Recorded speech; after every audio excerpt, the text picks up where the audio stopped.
চেঙা সমষ্টিৰ অন্তৰ্গত গোমা ফুলমাৰী ব্লক কংগ্ৰেছ সভাপতি মিজানুৰ ৰহমানৰ বাসগৃহত শতাধিক কংগ্ৰেছ কৰ্মীৰ ভিৰ। গোমা ফুলমাৰী ব্লক কংগ্ৰেছৰ সভাপতি নিৰ্বাচনৰ পাছতে মিজানুৰ ৰহমানক শুভেচ্ছা জ্ঞাপন কৰাৰ উদ্দেশ্যে শতাধিক কংগ্ৰেছ দলৰ জ্যেষ্ঠ কনিষ্ঠ যুৱকৰ্মীসকলে বাসগৃহত উপস্থিত হৈ অভিনন্দন জনায়। আনহাতে বৰপেটা জিলাৰ ব্লক কংগ্ৰেছৰ সভাপতি নিৰ্বাচন শুদ্ধ নিৰ্বাচিত বুলি মন্তব্য কৰি অসম প্ৰদেশ কংগ্ৰেছৰ সভাপতি ভূপেন বৰা, সাংসদ ৰকিবুল হুছেইন আৰু জিলা কংগ্ৰেছক ধন্যবাদ জ্ঞাপন কৰে কংগ্ৰেছ কৰ্মীসকলে।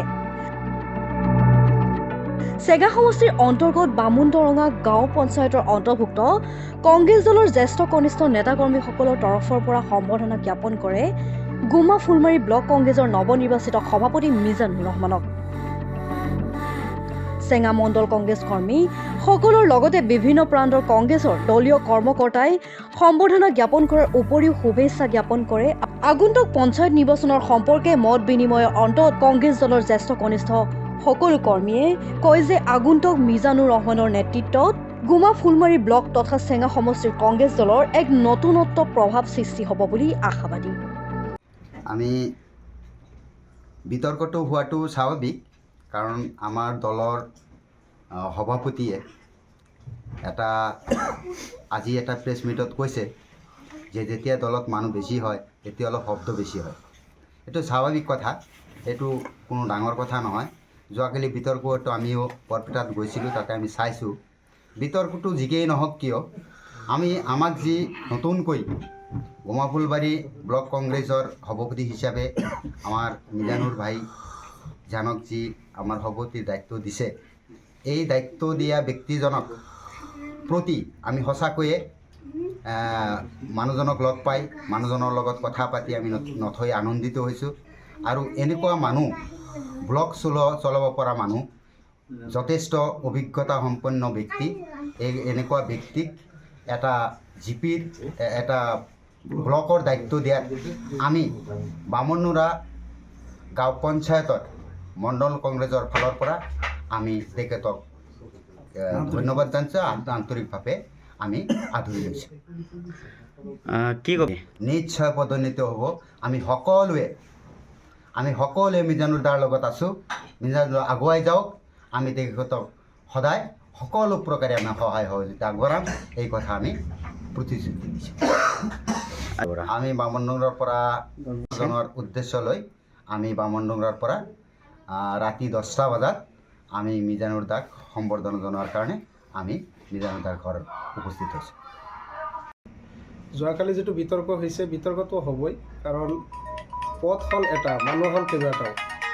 যাক দিছে ইয়ে ধৰকচোন ওপৰৰ পৰা আমাক ভাল মানুহ বাছিয়ে দিছে, তেখেতক আমি শুভেচ্ছা জনাইছোঁ। তেখেতক আমি গোমা ফুলবাৰী ব্লক কংগ্ৰেছ চলাই নিয়াৰ ক্ষেত্ৰত আমি যিমানখিনি সহায় কৰিব লাগে সহায় কৰিম। আৰু এইবিলাক বিতৰ্ক হৈয়ে থাকে। আমাৰ আগৰ বক্তাজনে কৈ গৈছে, দলত যদি মানুহ বেছি হয় অলপ খেলি মেলি হয় মানে। আৰু আমাৰ কংগ্ৰেছ দল হ'ল নীতি আদৰ্শৰ থকা দল। আমাৰ হাইকমাণ্ডে যিটো নিৰ্দেশ দিছে যে আমাৰ ব্লক কংগ্ৰেছৰ মিজানুৰ দাক প্ৰেচিডেণ্ট দিছে, আমি নিশ্চয় তেখেতক মানি লৈছোঁ। আৰু আগন্তুক দিনত তেখেতৰ নেতৃত্বত আমি ব্লক চলাই নিয়াৰ কাৰণে আহ্বান জনাইছোঁ আৰু আমি সহায় সহযোগিতা কৰিম। নাই, কেন্দ্ৰীয় নেতৃত্বক আমি ধন্যবাদ জনাইছোঁ। একজন যুৱ প্ৰজন্মক মানে ব্লক কংগ্ৰেছৰ নেতৃত্ব দিছে। আজিৰ যুৱক লাগিবই আমাৰ। যুৱক নহ'লে আমাৰ শক্তিটো বৃদ্ধি নহ'ব। সেইকাৰণে যুৱক প্ৰজন্মক যদি অগ্ৰাধিকাৰ দিছে, সেইকাৰণে আমি ধন্যবাদ জনাইছোঁ কেন্দ্ৰীয় নেতৃত্বক। আমি যিটো আমাৰ নৱনিৰ্বাচিত ব্লক চেয়াৰমেন যুৱ তৰফৰ পৰা যিটো এপইণ্টমেণ্ট দিছে আমাৰ APCC সভাপতি ডাঙৰীয়াই, গতিকে ঠিকভাৱে নিৰ্বাচিত কৰিছে, কিয়নো তেওঁ যুৱ এজন নেতা আৰু তেওঁৰ যিটো কথা বতৰা, মানুহৰ লগত ভাৱ-ভংগী, আচাৰ ব্যৱহাৰ ধুনীয়া। গতিকে তেখেতক আমি ধন্যবাদ দিছোঁ। আৰু লগতে আমাৰ যিটো নৱনিৰ্বাচিত গোমা ফুলবাৰীৰ যিটো এই ব্লক কংগ্ৰেছৰ সভাপতি মিজানুৰ ডাঙৰীয়া, তেখেতক আমি ধন্যবাদ দিছোঁ। তেওঁৰ কথা বতৰা, আচাৰ ব্যৱহাৰটো আমাৰ বিৰাট ভাল লাগিছে, গতিকে তেখেতক আমি ধন্যবাদ জনাইছোঁ। লগতে আমাৰ সাংসদগৰাকীৰ পৰামৰ্শ মতে যিটো আমাৰ APCCৰ সভাপতিয়ে যিটো আমাৰ প্ৰত্যেক ব্লকতেই যেনেকুৱাকৈ নিৰ্বাচিত কৰিছে, এই সভাপতিসকলক নিৰ্বাচিত কৰিছে, আমি এই তেখেতসকলক আমি ধন্যবাদ জনাইছোঁ। নাই, আমাৰ নতুন যিজনক নিৰ্বাচন কৰিছে ব্লক কংগ্ৰেছৰ প্ৰেচিডেণ্ট হিচাপে চেয়াৰমেন, আমি আগৰ পৰাই জানো তেওঁ বিৰাট ভাল মানুহ। আগতেও ৰাজনীতিৰ লগত জড়িত আছিল আৰু তেওঁ পঞ্চায়তত যোৱাৰ টাইমত প্ৰেচিডেণ্টো আছিল, তাৰ আগতে কাউন্সিলৰো আছিল। একেবাৰে সৰু মানুহ, বয়সো কম। আমাৰ ইয়াতে যিবিলাক মানুহ আজি তেওঁক সম্বৰ্ধনা জনাব আহিছোঁ, মোটামুটি আমাৰ যিবিলাক কংগ্ৰেছ দল কৰি থাকোঁ, আমি মেট্ৰিক পাছ যেতিয়া কৰিছোঁ তেওঁৰ জন্ম তেতিয়া, তেওঁ এতিয়া নৱপ্ৰজন্মৰ মানুহ। এনেকুৱা মানুহে আগুৱাই আনিব লাগে, সেইকাৰণে ভাল পাইছোঁ। আৰু APCC যিটো ছিলেকশ্যন কৰিছে, ছিলেকশ্যনটো একেবাৰে বৈধ হিচাপে কৰিছে। এনেকুৱা মানুহ ছিলেকশ্যন কৰিব লাগে। নৱপ্ৰজন্ম যদি আগবাঢ়ি নানে, তেনেহ'লে আমাৰ নৱপ্ৰজন্ম কেনেকৈ আগবাঢ়ি আহিব? এইটো ভাল। আমাৰ ধুবুৰী লোকসভাৰ MP ৰকিবুল দা, তেওঁ বিৰাট ভাল কাম কৰিছে, তেওঁৰ ছিলেকশ্যনটোও ভাল। আৰু অযথাই কালি যিটো কিবা বিতৰ্ক কৰিছে, এইটো বেলেগ কথা।